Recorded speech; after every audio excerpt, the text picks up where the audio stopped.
Hey folks, I'm Colin Richards, president and founder of Lord & Richards, and I'm excited to be continuing a series on this episode of the Lord & Richards Show that we began a few episodes ago on what I wish I knew when I was 30. And I'll be honest, I'm a lot older than 30 now. As a matter of fact, my children are approaching 30. But I want to talk about the things that young investors need to know. And in this set of three episodes, I'm going to be specifically talking to those investors who are young and business owners. That's a little bit different group. Now, don't tune me out if you're not a business owner, because the advice I'm going to give really spreads into most areas of life, and we can implement this in our lives, even if we're an employee of a business and not an owner. But for business owners, I know it's really challenging when you get started. And so I want to talk first of all on what the Bible has to say from Proverbs 27:23.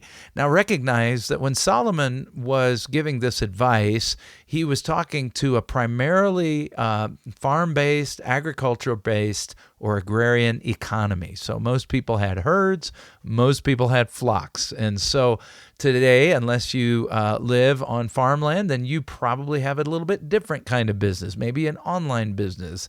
But listen to what he says. Know well the condition of your flocks. I would say, know the condition of your business, and give attention to your herds, for riches do not last forever, and does a crown endure to all generations.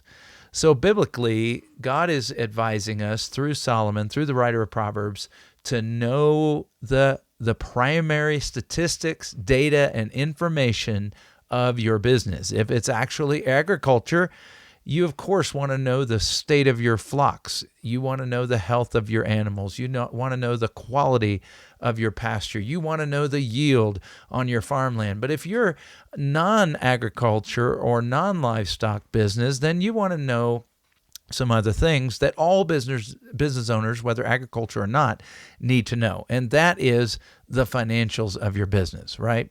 And so what God says here is, your riches are not going to last forever. This business doesn't last forever. Your lifestyle doesn't last forever. You have a limited lifespan. And he says, does a crown endure to all generations? Find a dynasty that didn't eventually end. Now, it might have taken a while. I give you that. But he says you want to be looking to the future. You want to be preparing foundationally for the future. And of course, as believers, a business is a resource that God places into our hands to advance his kingdom and his glory. At Lord & Richards, most of you who've listened to the show for any length of time, or those of you who are our clients, know that Lord & Richards was actually designed from its outset to be a vehicle, a conduit, a channel for God's grace to touch the lives of the unreached around the world, the poorest of the poor, those with no opportunities, those who have never heard of God's love and God's grace.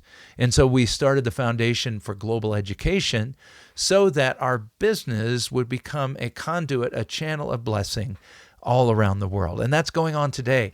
As a matter of fact, without going into much detail, I can tell you that right now, Lord & Richards, through the Foundation for Global Education, is working in one of the most concentrated drug areas on earth for production. And so these dear people, the poor people that live in these communities that are dominated by these drug lords, are under such oppression, and they need so much grace. They need so much love. They need so much care. And so that's a privilege for me to have a business like that. Now, you may not have such a broad or grand goal. Your goal may be simply to take care of your family, or maybe to go a step beyond, to be a blessing to your church, or maybe to go a step beyond, to be a blessing to your community. But whatever it is, you want to look well to your business, because if you want to do things with your business that last for eternity, you want to set that business up to be a conduit of blessing, a channel of God's grace in the lives of others, your family, your church, your community, and beyond. And so riches do not last forever, but you can certainly make an advance into the future. The Bible tells us to labor for that which is eternal, right? And not to sacrifice the eternal on the altar of the immediate. Unfortunately, so many business owners run their business in such a way that it's almost hand to mouth. It could be a multi-million-dollar grossing business, but nonetheless, the owner has elevated either the expenses of that business or their own lifestyle so that there's literally nothing left to share, nothing left for the future. And as the Bible says in this text, a crown does not endure to all generations either, right? So it means make your mark now. Make your mark now. I've talked to so many young people who say, well, when I'm rich one day, when my business is completely, well, you know what? That is a specter, right? The Bible says that riches can take wings. They fly away. So don't put your heart, your trust in uncertain riches, but rather be faithful now. Set up your business to be a conduit, a channel of blessing to others. You say, well, Colin, I work for a business. Then if you're blessed to work for a business that has an eternal focus like Lord and Richards, then wonderful. Do everything you can to be part of that engine, that machine that builds grace and God's glory in the lives of others. And if you are part of a business that does not focus on eternal things and God's glory, then make that business your mission field, right? Look out those whom you can have an impact on for Christ.